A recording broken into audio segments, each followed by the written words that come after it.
In school, I like to see all my friends. I like writing, coloring, drawing, playing.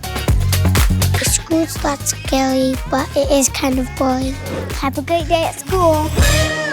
That was a 15-second ad that I shot with this camera. Can you believe it? We're gonna cover everything from scouting to pre-production to client meetings to post-production. So stay till the end, and I have a little secret that I wanna give you guys if you stick around to the end. And also subscribe so I can continue to be motivated to make these, because actually I don't get paid, but it's fun to make them. So let's do this. So after a few client calls, we decided that it would be cheaper to not have to build this set. So we ended up actually going to shoot at a real gym. I know, a real gym, how crazy is that? On location in Los Angeles, California. The client had a reference that they were going for, and we just found the absolute perfect location with this gym. So it made it so much easier for us to just load all our equipment in and shoot all day without having to really worry about all these different things that could go wrong if you're trying to build your own set. It was funny, the only true reference that our client had was they really wanted a slash of light and kind of towards the middle of the frame, which we have that in our video. And that was a big thing that I had to make sure to convey to my gaffer. I was like, hey, just so you know, like, I want to make sure we have some kind of Leco that we can skip onto the ground so the client can have the one thing that they requested. But yeah, that was pretty much the only thing that they really wanted. And it was kind of funny that the client didn't have that many expectations for the actual look of the project. So it kind of landed more on my hands to figure out what is the visual style that I wanted to go for when shooting this project. What are some pre-production things that you guys do? Leave a little comment below, and I'd love to steal some of your tricks for my next video. Whenever we were working with these kids, I didn't want to have to slow down and get the children like out of their headspace. So a big part of the location scout was figuring out, okay, where am I going to place these lights so they can be set for the entire day and I don't need to relight them, so we can move as most fast and efficiently as possible.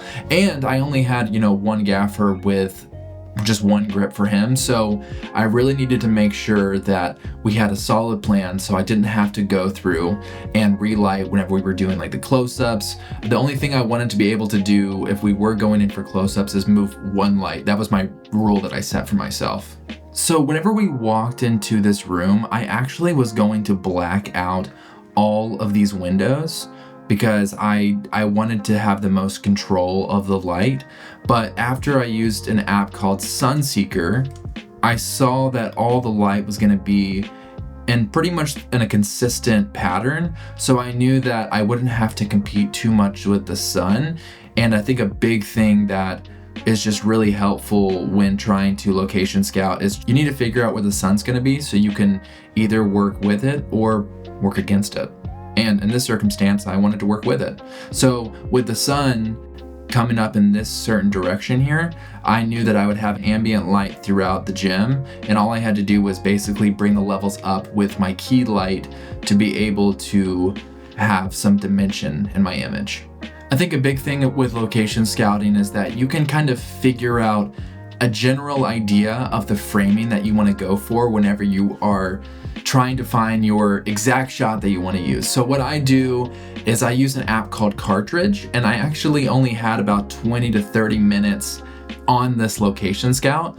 So I couldn't use the app Cartridge. And Cartridge, just so you know what it is, you can choose the exact camera that you're going to be using and the exact lens set that you're going to be using, and you can see exactly what the sensor size is going to be with those lenses. It's an amazing app, but it is a little time consuming. And for this location scout specifically, I wanted to keep it more simple. So I brought my Leica and I just snapped a few photos to see, okay, we're obviously going to be shooting this direction, but I knew that whenever we were actually shooting on set, I would have enough time while Walker was setting up all the lights where I can easily find my frames. And I used my 20 to 30 minutes to just really fine tune exactly what I'm gonna need from my lighting kit. I think I just really honestly need some tips with location scouting, so leave a comment below and let's keep chatting about it, because I wanna know exactly how you guys are doing this, because I clearly need help.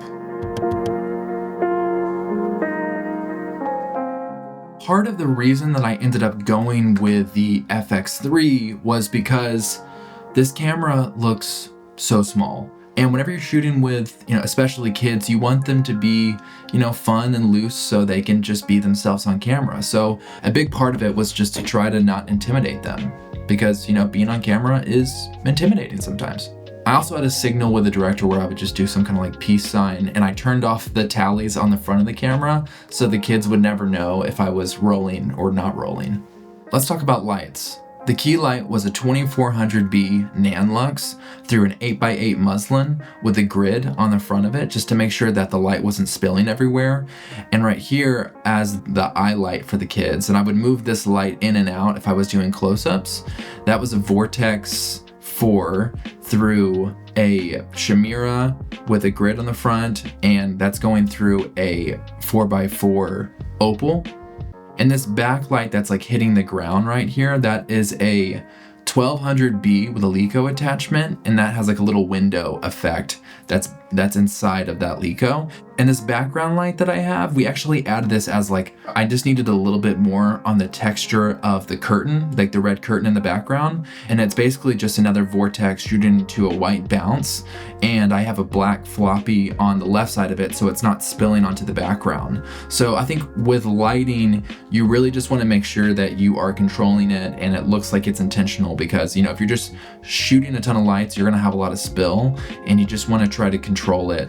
So for the camera placement, whenever I am figuring out where I want to put a camera, I always tend to put it on the opposite side of the key, at least for my B camera, so there is some dimension in your image. Because if you're putting your camera on the same side as your light, it looks like you're not gonna have as much depth as if whenever you flip it onto the opposite side of your key, it frankly just looks more cinematic. So make sure to always shoot on the opposite side of your key with your B camera.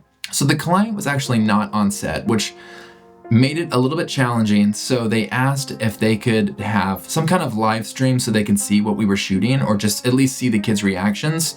And they wanted to hear what they were saying. So I had to chat with the audio guy, and he was able to figure out some kind of rig to plug into my computer. And I rented the Sony FX3 because the FX3 does not do live stream through USB-C. So I rented an FX3, and the audio guy figured out in just a brilliant way to be able to run audio through that connection, and the client was able to see exactly what we were shooting. It was definitely some problem solving, but that's just filmmaking. You have to figure out how to do the thing that the client is asking. The tip that I wanted to share actually is you should try to become pals with whatever editor is going to be handling your footage, because you have no idea how beneficial it will be if you have all your original cuts from the projects that you work on. There's been so many times where I've tried to download videos that I've worked on, and I'm like, how do I even get this file? So more recently, I become pals with whoever's doing post-production. I'll actually send them the LUTs that I use on set so they can use that as a reference whenever they're color grading. So try to become friends with your editors so you can download those videos, put them in a folder, and then that way, whenever you make a demo reel, you have all your videos in one spot. Do you guys have any questions? I really appreciate you for watching this. Leave a comment down below. My camera is about to die. So thank you so much for watching, and